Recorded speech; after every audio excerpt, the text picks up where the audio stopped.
Nama Kiai Haji Ahmad Sanusi bisa jadi tidak setenar tokoh lain. Namun, peran dan jasanya bagi Republik ini tidak kalah besar. Pria kelahiran Sukabumi 18 September 1888 itu merupakan putra ketiga 8 bersaudara dari pasangan Kiai Haji Abu Rohim dan Empok. Ayahnya merupakan pimpinan pondok pesantren Cantayan, sehingga sejak kecil Ahmad Sanusi ditempa dengan ilmu agama. Tak heran, di usianya yang baru 12 tahun, ia sudah hafiz Al-Quran dan menguasai tafsir, mantik, nahwu, tauhid, dan lain-lain. Untuk lebih mendalami ilmu agama, di usia 17 tahun, Ahmad Sanusi berguru ke banyak kiai yang tersebar di wilayah Jawa Barat. Ia mondok di beberapa pesantren, seperti Pesantren Gentur, Cianjur, Pesantren Sumur Sari Garut, Pesantren Kudang Tasikmalaya, dan Pesantren Babakan Selawi Sukabumi. Di pesantren pula ia bertemu dengan jodohnya. Ia menikah dengan Siti Juwaria, putri Ajengan Afandi, pimpinan pondok pesantren Babakan Selawi Sukabumi. Pernikahan itu menjadi awal pengembaraan Ahmad Sanusi mengarungi samudera ilmu yang lebih luas. Setelah menikah pada 1910, ia bersama istrinya berangkat ke Mekah untuk menjalankan ibadah haji dan belajar ilmu agama Islam. Bukan waktu sebentar mereka berada di tanah suci itu, tapi selama 5 tahun. Sepulang dari Mekah pada 1915, Sanusi mengajar di pesantren ayahnya. Ketokohannya sebagai ajengan semakin menguat setelah ia membuka pesantren di Kampung Genteng. Pada masa awal, ada sekitar 170 santri belajar di pesantrennya. Pada 1919, seperti ditulis Wawan Hernawan dalam Ahmad Sanusi, penggerak organisasi Al-Ittihadiyatul Islamiyah, ia berseteru dengan ulama birokrat atau ulama kaum. Mereka adalah ulama yang diangkat dan digaji pemerintah Hindia Belanda sebagai penghulu atas usul bupati. Perseteruan intelektual itu terjadi lantaran ulama birokrat dinilai tidak menjalankan hukum Islam secara konsisten dalam urusan zakat fitrah. Kiai Haji Ahmad Sanusi mengkritisi tentang penyaluran zakat fitrah. Menurutnya, zakat fitrah tidak boleh diserahkan kepada yang bukan haknya, seperti penghulu desa hingga bupati. Lantaran fatwanya itu, para penghulu dan bupati geram karena pendapatan mereka jadi berkurang. Polemik memuncak dengan diadakannya mujadalah atau debat terbuka dengan Imam Masjid Kaum Sukabumi, Uye Abdullah, pada 1920. Dalam debat itu semula akan dibahas soal tata kelola dan hukum zakat fitrah, tapi kemudian dibatasi hanya terkait masalah selamatan kematian.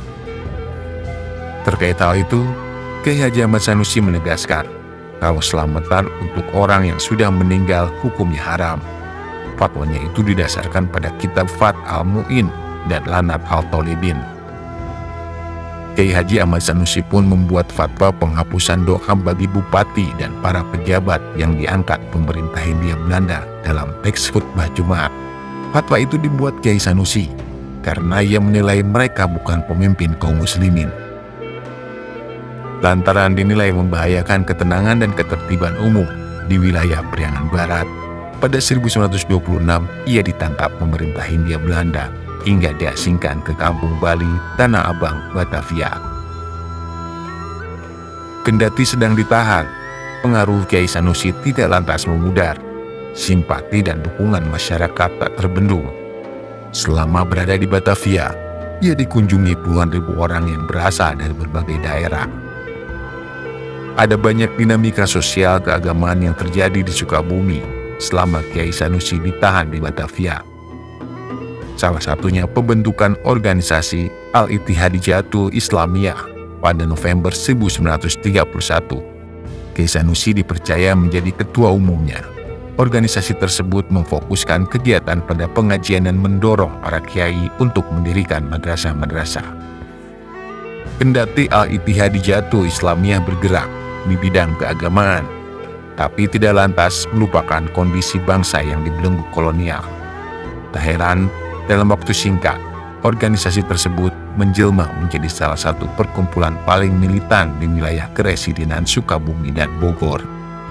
Terlebih setelah dipindahkan ke Sukabumi dengan status tahanan kota pada Juli 1934 dan dibebaskan dari segala hukuman pada Februari 1939, gerak kiprah Kiai Sanusi semakin leluasa. Bahkan saat berstatus sebagai tahanan kota, Kiai Sanusi mendirikan pesantren Syamsul Ulum Gunung Puyuh, Sukabumi. Banyak alumnus pesantren Syamsul Ulum yang menjadi ulama, diantaranya Kiai Haji Hoer Apandi Miftahul Huda, Manonjaya, Kiai Haji Ejed Mutakin, pendiri Unisba Bandung, Kiai Haji Rukyat, Cipasung Tasikmalaya, Kiai Maksum, pesantren Bondongan Bogor, dan Kiai Dadun Abdul Kohar, pesantren Adakwah Sukabumi.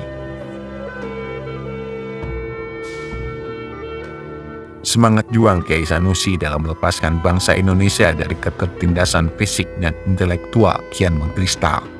Salah satu kiprah pentingnya dalam perjalanan bangsa ini adalah saat dirinya menjadi anggota Badan Penyelidik Usaha-usaha Persiapan Kemerdekaan Indonesia. Ia menjadi penengah ketika terjadi konflik perihal sila pertama dalam rumusan dasar negara. Selain di BPUPKI, Kiai Sanusi juga pernah menjadi pengurus Masyumi, anggota Komite Nasional Indonesia Pusat, serta membidani pembentukan Tentara Pembela Tanah Air dan Badan Keamanan Rakyat. Perjuangan Kiai Sanusi terhenti setelah maut memisahkan nyawa dengan raganya. Ia meninggal dunia pada 31 Juli 1950 dan dimakamkan di kompleks pemakaman keluarga tak jauh dari pesantren Syamsul Ulum Gunung Puyuh, Sukabumi. Negara mengakui kiprah besar Kiai Haji Ahmad Sanusi dalam membuka jalan kemerdekaan bagi Republik ini. Untuk itu, pada November 2022, Presiden Joko Widodo menganugerahi gelar pahlawan nasional kepadanya. Sebelumnya, pada Agustus 1996, ia dianugerahi bintang Mahaputra Utama oleh Presiden Soeharto.